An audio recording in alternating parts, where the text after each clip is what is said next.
Natural ہے نا، بہت ڈیٹیل میں جانے کی ضرورت نہیں ہے. قوت کے اعتبار سے، فکری اعتبار سے، اوزار کے اعتبار سے جتنی مضبوطی ویسے ہی نہ لے کر جائیں گے.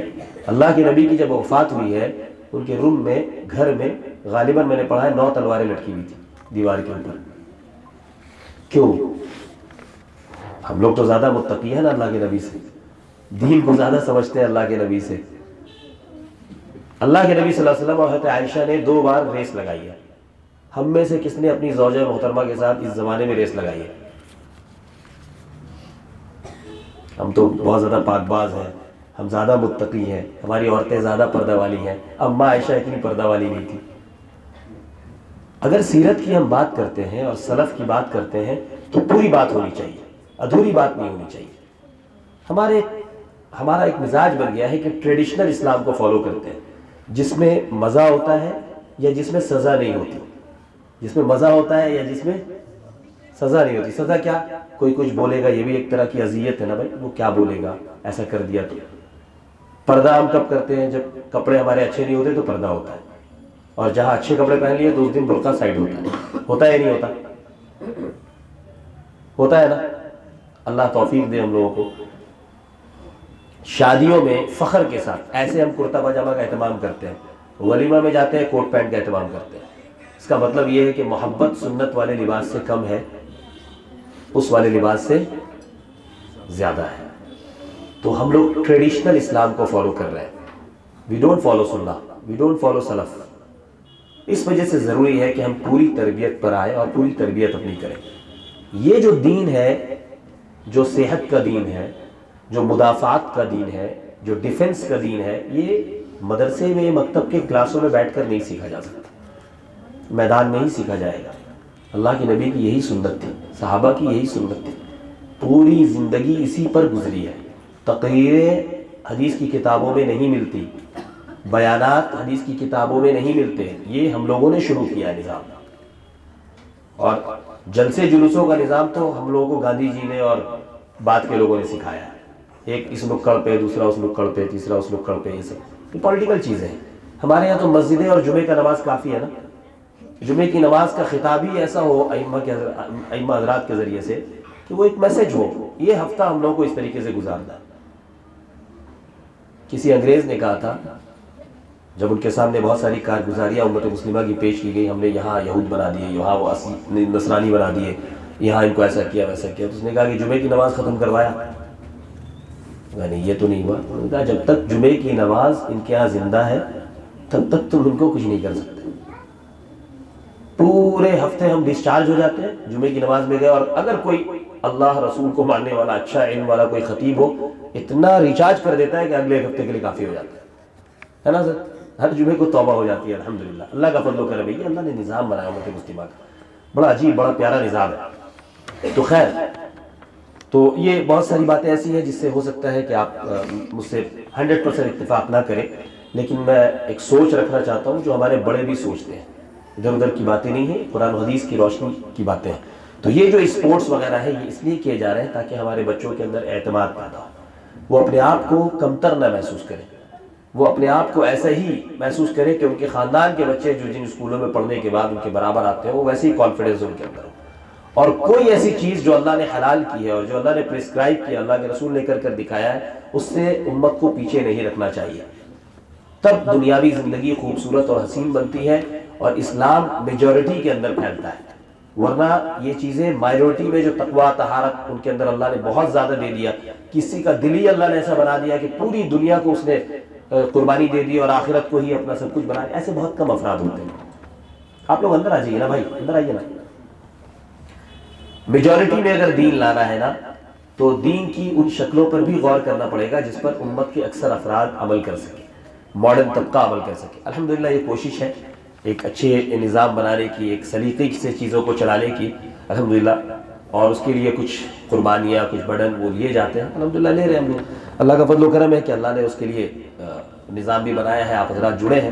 تو میری گزارش ہوگی کہ اوور آل ڈیولپمنٹ کے اوپر کام کرنا ہے. اسی طریقے سے یہ امت بوجھ نہ بنے، یہ امت مفید بنے، نافع بنے مسلمانوں کے لیے بھی، اور ہم لوگ آہستہ آہستہ اپنی خدمات کا دائرہ دوسروں تک بھی پہنچاتے چلے جائیں. پہلے تو اپنی فکر کرنی ہے، بعد میں پھر آگے بڑھانا ہے انشاءاللہ دوسروں تک. اس کے لیے بچوں کو گلک کا نظام بھی دیا گیا ہے مجھے نہیں لگتا کہ حفظ کے بہت سارے بچے گلک رکھتے ہیں. گلک کا وہ ہے کیا لیفلیٹ یہاں ہے؟ نہیں ہے، دے دیجیے گا بچوں کو. یہ ایسا سسٹم ہے کہ میں آپ کو ایک دو مثالیں دوں خالی، کہ آپ اپنے گھر پر فقیر کوئی آتا ہے، دیتے ہیں نا، کوئی اگر 2 روپے مانگنے کے لیے آئے، ہم منع کرتے ہیں. کیا ہم لوگوں کو پتہ ہے کہ وہ آدمی فقیر ہے؟ راستے میں بہت سارے لوگ مانگتے ہیں. اب تو مستقل بڑھتا ہی جا رہا ہے نظام. یہ والے سگنل پہ اگر کھڑے ہو، ڈان باسکو والے سگنل پہ چھوٹے چھوٹے بچے آپ کی گاڑیوں میں چڑھ جا رہے ہیں. ان بچوں کو راستے میں دینے کا مطلب ہے کہ ہم ان کی عادت بنا دے رہے ہیں کہ وہ فقیر ہی بن کر رہیں گے. ایسے کر کے صبح سے شام تک اگر 10-12 گھنٹے وہ سگنل پہ کھڑا ہو کر رہا تو آپ یہ سمجھ لیں 400-500 روپے تو کما ہی لے گا. وہ کام کرے گا. حضرت عمر رضی اللہ تعالیٰ کسی صاحب قوت اور کسی صحیح الجسم کو اگر دیکھتے تھے تو درہ سے مارتے تھے. مانگ کیوں رہا ہے؟ کام کر جا کے. یہ سنت نہیں ہے. ہم جو مسجدوں کے باہر مسجد سے نکلتے ہی فوراً ہمارے دل کے اندر جو صدقہ خیرات کا جو جذبہ پیدا ہوتا ہے، اور بیٹھی ہوئی عورتیں اور بیٹھے ہوئے جو لوگ ان کو جو بانٹتے چلے جاتے ہیں جمعے میں اور رمضان میں، خدا کی قسم کھا کر کہہ رہا ہوں کہ امت کو آپ فقیر، محتاج اور غریب بنانے کا کام کر رہے ہیں. آپ اچھا کام نہیں کر رہے، آپ کو ثواب نہیں دیا جائے گا. میں چیلنج دیتا ہوں، کوئی ڈسکس کر لے میرے ساتھ. کانپور میں گیا تھا، وہاں کے امیر شہر، قاضی شہر حضرت مولانا مفتی عبدالرشید قاسمی صاحب نے اس سلسلے میں گفتگو کی. مجھے بڑا اچھا لگا کہ ایک سوچ یہاں پہ بھی ہے. ماشاءاللہ کرتے کہ نہیں کرتے ہم لوگ؟ آپ جا کر، میں 99% کہتا ہوں اعتماد کے ساتھ کہ آپ جا کر ریسرچ کر لیں، وہ بندہ فقیر نہیں ہوگا. آپ سے زیادہ ہو سکتا ہے جائیداد اس کے گھر کے اندر ہوگی، آپ سے زیادہ ہوگا. اس لیے اس طرح سے بانٹنا بند کیجیے. میں آپ کو ایک اور حقیقت بتاتا ہوں. رمضان کے اندر زکوٰۃ دینے کا نظام ہے ہمارے یہاں. ہندوستانی مسلمان 40,000 کروڑ روپے زکوٰۃ نکالتے ہیں تقریباً. کتنے؟ پورے مدارس ہندوستان کے ہیں، ان سب کا بجٹ نکال کر 2,000 کروڑ روپے بنتا ہے. صرف 2,000 کروڑ روپے. 38,000 کروڑ روپے میں سے 43% زکوٰۃ RSS وصول کرتی ہے. کون وصول کرتا ہے؟ ایک صاحب نے میرے سامنے بیان کیا، بہت صاحب خیر ہے، پورے ہندوستان کے مدارس میں ان کا چندہ جاتا ہے. میں نے کہا بہت بڑا غلط کام کر رہے ہیں. آپ جس علاقے میں ہیں اس علاقے کی ضرورت پوری نہیں ہو اور آپ دوسرے علاقوں میں چیزیں بھیجیں، جائز نہیں ہے. قرآن میں خذ من اموالہم صدقۃ تطہرہم وتزکیہم بہا، خذ من اموالہم. اور اللہ کے نبی نے اس کی تفسیر فرمائی، تؤخذ من اغنیائہم وتؤد الی فقرائہم. یہیں کے امیروں سے لینا ہے اور یہیں کے فقیروں کو دینا ہے. صحابہ کا یہ نظام کبھی نہیں رہا. اسلامی نظام یہ نہیں ہے. اسلامی نظام علاقے میں 3 سال 4 سال کا بجٹ بنا کر اس طریقے سے کام کرنا ہے کہ وہیں کے زکوٰۃ سے وہاں اتنے لوگ امیر ہو جائیں کہ وہ زکوٰۃ دینے والے بن جائیں، پھر یہاں کا مال بیت المال میں اور پھر دوسرے علاقے میں جائے گا. کلکتے میں ایک دارالعلوم نہیں ہے، کلکتے میں ایک مسلمانوں کا اپنا ہاسپٹل نہیں ہے جو خدمت خلق کرتا ہو. کلکتے میں ریحاب سینٹر نہیں. ہمارے بچے نشے میں مبتلا ہے اس وقت. اپنا کوئی ریحاب سینٹر نہیں. میرے گھر کے ایک بھائی اس میں مبتلا ہو گیا، اس کو یہاں سے تقریباً 40 کلومیٹر دور ایک نان مسلم عیسائی ریحاب سینٹر کے اندر ڈالا گیا. 15 دن تک اس سے کوئی گفتگو نہیں ہوئی اور اس کو وہاں پہ کیا حرام کھانا دیا جا رہا تھا اور اس کے بعد پھر اس کو کس طرف مبتلا کیا جا رہا تھا، آپ وہ بیان کرنے سے باہر ہے. سمجھ لیں آپ، کیا ہماری ذمہ داری نہیں بنتی ان چیزوں کی؟ بہت سارے کام ہیں، بہت سارے کام ہیں. اتنی عورتیں طلاق شدہ ہو رہی ہیں اس وقت. بہت ساری عورتوں کو گھروں سے نکال دیا جاتا ہے بیچاریوں کو.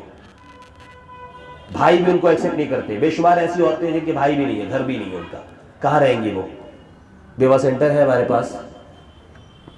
مجھ سے کتنے لوگوں نے رابطہ کیا کہ بھائی ایسی فیملی ہے. میں بولا کیا کروں بھائی، میں تو پریشان ہوں اس کے لیے. ایک بڑی ذمہ داری ہے نا، لیکن تھوڑی سی فکر اگر اجتماعی شکل میں کی جائے ہو جائے گی. اکیلے طرح کا کام نہیں ہے. تو یہ جو 1-1 روپیہ 2-2 روپیہ راستے اور لکڑ اور سگنلوں میں بانٹتے ہیں، یہ جب جمع ہو کر آتا ہے نا اجتماعی شکل میں، اور اسلام میں نظام اجتماعی ہے، ہر نظام اجتماعی ہے. نماز اجتماعی، زکوٰۃ اجتماعی، رمضان کے روزے اجتماعی، حج اجتماعی، جتنی چیزیں، جمعے کی نماز اجتماعی، عیدین اجتماعی. انفرادیت ہے ہی نہیں ہمارے یہاں. ساری چیزوں کو اجتماعیت میں باقی رکھا ہے. زکوٰۃ کو ہم نے انفرادی بنا دیا. یہ جو صاحب سفیر پورے ہندوستان سے آتے ہیں اور 5-5 ہزار 1 کروڑ بانٹتے ہیں، 5-5 ہزار جو پورے ہندوستان میں بھیج رہے ہیں، کسی ایک مدرسے کا کوئی بھلا نہیں ہو رہا. اس سے بہتر تھا کہ پورا 1 کروڑ کسی ایک مدرسے کی ذمہ داری لیتے اور اس کو خود کفیل بنا دیتے کہ بھائی میں تمہارا ذمہ دار ہوں، تم کو اور کہیں سے مانگنے کی ضرورت نہیں. تمہارا ایک عملہ مجھے باہر نظر نہیں آنا چاہیے. اور وہ بھی ان کا بجٹ دیکھتے کہ آپ کریں گے کیا اس سال اس پیسے سے. کچھ نہیں دیکھتے ہم لوگ. کوئی نظام نہیں، کوئی خاکہ، کوئی پرفارما نہیں ہے ہمارے پاس. بس دیے جا رہے ہیں اور یہ سمجھ رہے ہیں بہت نیک کام کر رہے ہیں. نیک کام نہیں ہے. ہو سکتا ہے ثواب مل جائے, امپیکٹ نہیں آئے گا. تو ہم لوگوں نے یہ جو زکوٰۃ کا نظام اجتماعی شکل میں, اسی طریقے سے یہ گلک کا نظام اجتماعی شکل میں بنایا ہے کہ آپ 100 روپے اس پہ ڈالتے ہیں, لیکن 1000 گلک جب جمع ہوتا ہے تو 1 لاکھ بنتا ہے. سمجھ رہے ہیں؟ کہ 1 لاکھ سے 85-87 بیواؤں کے گھر چلتے ہیں. اس طرح کے کئی اداروں کے رینٹ جاتے ہیں, کئی لوگوں کے آپریشنز ہوتے ہیں, کئی بچوں کی جو ہے وہ تعلیمی کفالت, بہت سارے کام ہوتے ہیں. آپ لوگوں کو پتہ ہے, جو شیئر کرتے رہتے ہیں ایسے ہی نہیں شیئر کرتے آپ لوگوں کے ساتھ, وہ ہو رہے ہیں. ابھی چترنجن میں ایک وینٹیلیٹر میں ایک لیڈی ہے, ہماری امپلائی ہے, اس کی والدہ, اس کی ذمہ داری پوری لیے گئے. ابھی بچہ ہاسپٹل میں 25,000 روپے دے کر ایک بچی کو ریلیز کرایا ہم نے. تو مستقل چلتا رہتا ہے. ان سب چیزوں کے لیے ضروری ہے کہ ہم ہر ایک آدمی فکر کریں, کلکم راع وکلکم مسئول عن رعیتہ. اللہ کے نبی نے فرمایا کہ اگر تم کھا کر سو رہے ہو, تمہارا پڑوسی بھوکا سو رہا ہے, خدا کی قسم تم ایمان والے ہو ہی نہیں سکتے. ہے نا بھائی؟ ہو سکتے نہیں ہو سکتے. یہ باتیں ہم لوگ اپنی زندگیوں سے ہٹا چکے ہیں. مخصوص قسم کی مزیدار تقریریں سنتے ہیں, مزیدار تقریریں پہ بات کرتے ہیں, من پسند دین کو اپنی زندگی میں داخل کر رکھا ہے. جس دین کے اوپر چلنے میں تکلیف ہے, مزاج کی خلاف ہے, اس میں لوگوں کے ملامت اور خوف کو جو ہے وہ ہو سکتا ہے اس کا ذریعہ ہم بن سکتے ہو. ان چیزوں سے ہم لوگوں نے اجتناب کیا. وہ وقت آئے گا, ماحول ہے, بنا رہے ہیں, محنت کر رہے ہیں. 100-150 سال ہو گیا ہم لوگوں کو محنت کرتے ہوئے, وہ ماحول تو نہیں بنا. اور جس طریقے سے کر رہے ہیں اس طریقے سے تو محنت بننا مشکل ہے, اس اسپیڈ کے ساتھ نہیں, مشکل ہے. غیر اور باطل جتنی تیزی سے چلا جا رہا ہے. ابھی ارتداد کے اوپر بات ہو رہی ہے, ہم نے دارالعلوم دیوبند تعمیر کی طرف سے لیٹر لکھا ہے کہ یہاں جو اسکول کے مشنریز بچے ہیں ان کو ارتداد سے روکنے کے لیے جو ذہنی طور پر ان لوگوں کو اسلام سے دور کیا جا رہا ہے. ابھی دیکھیے پردہ زیادہ ہو رہا ہے, بے پردگی بڑھ رہی ہے. کیا بڑھ رہی ہے اسامہ بھائی؟ بے پردگی بڑھ رہی ہے, بے حیائی بڑھ رہی ہے. بچے ہمارے کنٹرول میں آتے چلے جا رہے ہیں یا آؤٹ آف کنٹرول ہوتے چلے جا رہے ہیں. نوجوانوں کی خباثتیں اور شرارتیں بڑھ رہی ہیں. گالی گلوچ, زبان خراب ہو رہا ہے یا نہیں ہو رہا؟ ہم روک پا رہے ہیں؟ ہمارے بغل سے ایک سڑی گالیاں دے کر بدزبانی کرتے ہوئے جاتا, ہم روک سکتے ہیں اس کو؟ تو ہم کمزور ہوتے جا رہے ہیں. اور کب تک کمزور ہوں گے؟ ہم اس کا ہاتھ نہیں روک سک رہے. اللہ کے نبی نے فرمایا اگر تم ایمان والے ہو اور ایمان کا اچھا تقاضا ہے تو ہاتھ سے روکو, کوئی نہیں روک سک رہا. دوسرا لیول ہے زبان سے روکو, زبان سے بھی نہیں روک سکتے الا ماشاء اللہ کوئی بولتا ہوگا. تیسرا یہ ہے کہ برا سمجھو, برا بھی نہیں سمجھ رہے. برا اگر سمجھتے تو ضرور اس سے اجتناب کرتے, اس محلے سے نکلتے. ہے نا بھائی؟ جہاں دین کے اوپر عمل نہ کر سکتے اس علاقے سے ہجرت کرنا فرض ہو جاتا ہے. کہاں نکل رہے ہیں؟ اسی محلے میں ہم بھی پیدا ہوئے, ہمارے بچے بھی پیدا ہو رہے ہیں, پھر اس کے آنے والے بچے بھی پیدا ہو رہے ہیں. ضروری ہے وہی جا کے رہنا. تو یہ سب ایک سوچ ہے. بہرحال آپ حضرات ہمارے اپنے, اس وجہ سے آپ کے ساتھ شیئر کر رہا ہوں. اللہ تبارک و تعالیٰ ہمیں ان باتوں پر عمل کرنے کی توفیق دے. پابندی کیجئے. ایک اور اہم ذمہ داری جو سب سے آخر کی بات ہے, جو سب سے اہم ہے, وہ ہے فنانس. کہاں ہے وہ لسٹ؟ جن لوگوں نے جو کمٹمنٹ کیا ہے, کم سے کم 2500 روپے فیس تو منیمم ہم لوگوں نے طے کیا ہے. آپ دیکھیں گے اگر, اور جو اخراجات آپ کے سامنے اگر پیش کیے جائیں گے تو اخراجات پورے نہیں ہو رہے. لیکن الحمدللہ آپ سے اس سے زیادہ کا مطالبہ نہیں ہے, لیکن جو کمٹمنٹ ہے اس کو وقت کے اعتبار سے 1 سے 5 تاریخ کے اندر پے کریں.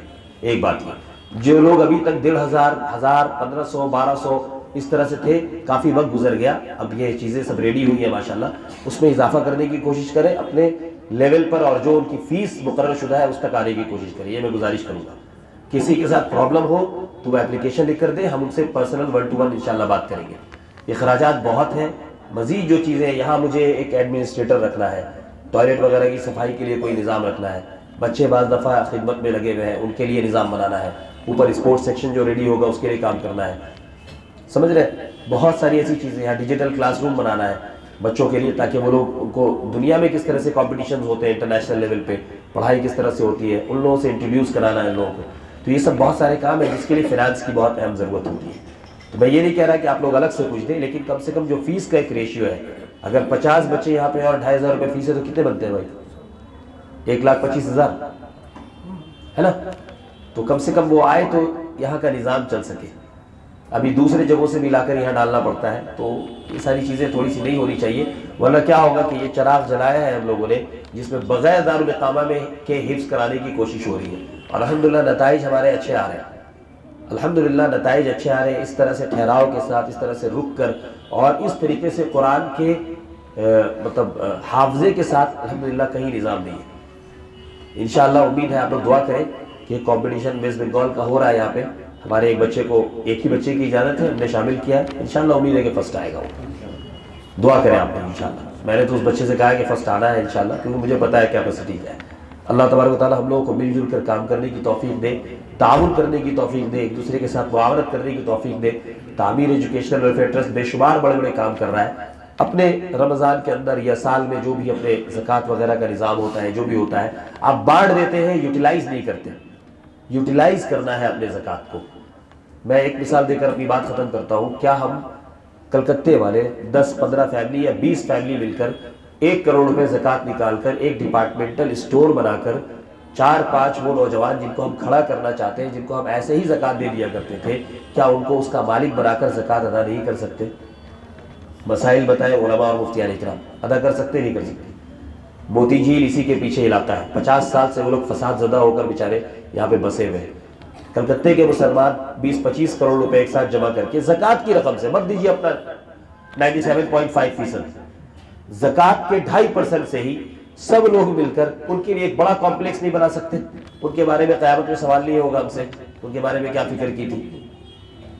میں تو یہ اپنے آپ کو محسوس کرتا ہوں کہ مجھ سے سوال ہوگا. اس لیے یہ باتیں میں بہت دن سے کہتا ہے. جتنی جلدی امت جڑ جائے گی بڑا کام ہو پائے گا. زکوٰۃ بانٹنے کی چیز نہیں ہوتی، زکوٰۃ امپلیمنٹ کرنے کی چیز ہوتی ہے. خود سے اپنا پیسہ اپنی ذات کے ساتھ، محنت کے ساتھ صحیح جگہ پہ پہنچانا، یہ ہمارے اوپر فرض ہوتا ہے. زکوٰۃ صرف نکال دینا فرض نہیں ہوتا. ہم نے دے دیا، اپنے جیب سے نکال دیا، بس فرض ادا ہو گیا، ایسا نہیں ہوگا، کبھی نہیں ہوگا. بات سمجھ رہے بھائی؟ بہت ضروری ہے ان فکروں کو کرنا. آسان نہیں ہے دین کا معاملہ. ہم سوچ رہے ہیں کہ بس چند باتیں کر لیا، چند داڑیاں رکھ لیا، برتے پہن لیا اور چند بچوں کو حافظ قرآن بنا دیا، معاملہ پار ہو جائے گا. نہیں ہونے والا، نہیں ہونے والا. یہ لوگ ہمارا دامن پکڑیں گے، یہ کمزور لوگ ہمارا دامن پکڑیں گے، وہاں پہ پار نہیں ہونے والے ہم. اللہ فضل فرما دے بس ہم لوگوں کے اوپر. یہ فکریں، مسائل جو ہے نا، وہ زمانے کے اعتبار سے سمجھنے کی ضرورت ہوتی ہے. پرانا نظام ابھی تک زکوٰۃ کا کانسیپٹ تک کلیئر نہیں ہے. کوئی بیان نہیں کرتا، کوئی بیان نہیں کرتا. ہر مسجد میں رمضان میں لوگ پوچھتے ہیں مسائل، فطرہ کتنا طے ہوا؟ سب لوگ بیان کرتے ہیں 50 روپے طے ہوا. کس نے طے کیا 50 روپے؟ شریعت نے تو طے نہیں کیا. آپ کے لیے بھی 50 روپے اور اس آدمی کے لیے بھی 50 روپے، ایک بڑے بزنس مین کے لیے بھی 50 روپے اور ایک بیچارے رکشے والے کے لیے بھی 50 روپے. یہ تو انصاف نہیں ہے نا. شریعت نے تو اصناف بتائے تھے، کشمش سے دینا ہے، کھجور سے دینا ہے، جو سے دینا ہے، چاول سے یا گیہوں سے دینا ہے نا. تو جس کی جو حیثیت ہے اس کی مقدار میں دے گا. کوئی 800 بھی دے گا، کوئی 50 روپے دے گا. بڑے بڑے مولانا لوگ یہ اعلان نکالتے ہیں 50 روپے اس بار طے ہوا. میں نے کئی بار ان سے سوال کیا کہ آپ کیوں یہ طے کر رہے ہیں 50 روپے؟ آپ چھوڑیے نا، آپ چاروں اصناف بیان کیجئے. بھائی وہ دیں گے. انفال للفقراء کہاں ہوا؟ غریبوں کی کفالت کہاں ہوتی ہے؟ اسی طریقے سے زکوٰۃ کے اندر بھی بہت سارے مسائل ہیں. بعض لوگ بہت چھپ چھپ کے دینا چاہتے ہیں. زکوٰۃ اور صدقات کو کھل کر بھی دینے کا حکم دیا گیا ہے سورہ بقرہ کے اندر. ان تبدوا الصدقات فنعما هی وان تخفوها وتؤتوها الفقراء فهو خیر لکم. اگر کھلے ہاتھوں کھول کر تم اگر زکوٰۃ دو، یہ بھی تمہارے لیے بہتر ہے، اور اگر چھپا چھپا کر دو یہ تمہارے لیے اور زیادہ بہتر ہے. اس کی فرق کیا ہے، تفسیر کیا ہے اس کی؟ کہ ایسے وقت میں جس وقت لوگ چھپا رہے ہو، مال خرچ نہیں کر رہے ہو، دوسروں کو امپروومنٹ لانا ہو، دکھانا ہو، اس وقت کھل کر دینا چاہیے. اسی لیے ہم لوگ بعض چیزوں کو اپنے شیئر کرتے ہیں. اس کا بھی حکم دیا گیا ہے. اللہ کے نبی صلی اللہ علیہ وسلم نے بعض دفعہ جو ضرورت مند تھے ان کو بھی پوری مجلس میں کھڑا کیا ہے. اس 2 رکعت پڑھنے کو خطبے کے دوران اختلافی مسئلہ بنا کر بعض احباب نے لے لیا ہے کہ خطبے کے دوران 2 رکعت پڑھتے ہیں. لیکن اللہ کے نبی نے کھڑا کیوں کیا تھا، اس کی تفسیر کسی نے نہیں پڑھی. اللہ کے نبی نے ایک صحابی سے پوچھا کہ آئے ہو خطبے کے دوران، جمعے کے خطبے کے دوران، کہ بھائی تم آئے ہو، نماز پڑھی تم نے 2 رکعت تحیۃ المسجد؟ انہوں نے کہا نہیں پڑھی. کھڑے ہو جاؤ، تاکہ پورا مجمع دیکھے کہ ان کے جسم پر کس طرح کا کپڑا ہے، کتنے ضرورت مند ہیں، اور جمعے کے بعد ان کی معاونت ہو. اس کے لیے کھڑا کیا تھا. بعض لوگ یہ بولتے ہیں کہ بھائی آپ جن کو دیتے ہیں ان لوگوں کو سامنے نہیں لاتے، سامنے کیوں لاتے ہیں؟ بعض دفعہ ہم کتنا دے رہے ہیں، ہم نے 200 روپے دے دیا، 500 1000 روپے دے دیا، لیکن ایسے شکل میں ایسے لوگوں کے سامنے، مخلصین کے سامنے لانا چاہیے کہ ان کی اور بھی ضرورت ہے، آپ پورا کریں. ہم نہیں کر پا رہے پوری چیز. تو مسائل ہیں، یہ سمجھنے کی ضرورت ہے. جب قریب آ کر بیٹھیں گے، جڑیں گے، تب فکریں سمجھ میں آئیں گی. دور سے بعض دفعہ ہم لوگ بددین نظر آتے ہیں، ایسا ہوتا ہے. قریب آئیں گے تو آپ کو اندازہ ہوگا کہ الحمدللہ جو واقعی جو قرآن اور حدیث کا جسٹ ہے الحمدللہ اس پہ کام کر رہے ہیں، ظاہری شکلوں پہ کام نہیں کریں. اللہ تبارک و تعالیٰ ہم لوگوں کو سمجھنے کی توفیق دے، مل جل کر ہم لوگوں کو فکر کرنے کی توفیق دے. اور اس نئی نسل کی بہترین تربیت کرنے کی توفیق دے. آمین. وآخر دعوانا الحمدللہ رب العالمین. کچھ کہنا ہے حضرات کو؟ یہ اساتذہ یہاں بیٹھیں گے الگ الگ، میرے خیال سے روم میں اور آفس میں بٹھا دیجیے، آفس چھوڑ دیجیے، ہم لوگ بیٹھ جائیں گے. اور پھر جو ہے آپ لوگ اپنے اپنے بچوں کے رزلٹ لے لیجیے. آج زیادہ گفتگو کرنے کا اور موقع نہیں ہے، یہ اہم گفتگو تھی ایکچولی. اور رزلٹ لے لیں، کچھ مختصر بات اگر استاد سے سمجھنا ہو کر لیں. اگلے دن جب تشریف لائیں تو فری ہو کر آرام سے اساتذہ کے ساتھ بات کریں. ٹھیک. جن لوگوں کے ششماہی امتحان ہوئے ہیں ان لوگوں کو رزلٹ سائن کر کے 1-2 دن کے بعد زیروکس کر کے لا کر جمع کر دینا ہے. جن کے سالانہ امتحان ہوئے ہیں وہ رزلٹ لے کے جا سکتے ہیں، فائل بھی وہ اپنا لے کر جا سکتے ہیں، اور اس میں جو ورک شیٹ وغیرہ ہے آپ کے بچوں کے پرفارمنس ہے وہ بھی لے کر جا سکتے ہیں. بعض بچے وہ ہیں جن کو پروموٹ کرنا ہے ہم لوگوں کو، بعض بچے وہ ہیں جن کو وہیں پہ رکھنا ہے، بعض بچوں کو کلاسز نیچے بھی کرنے ہیں.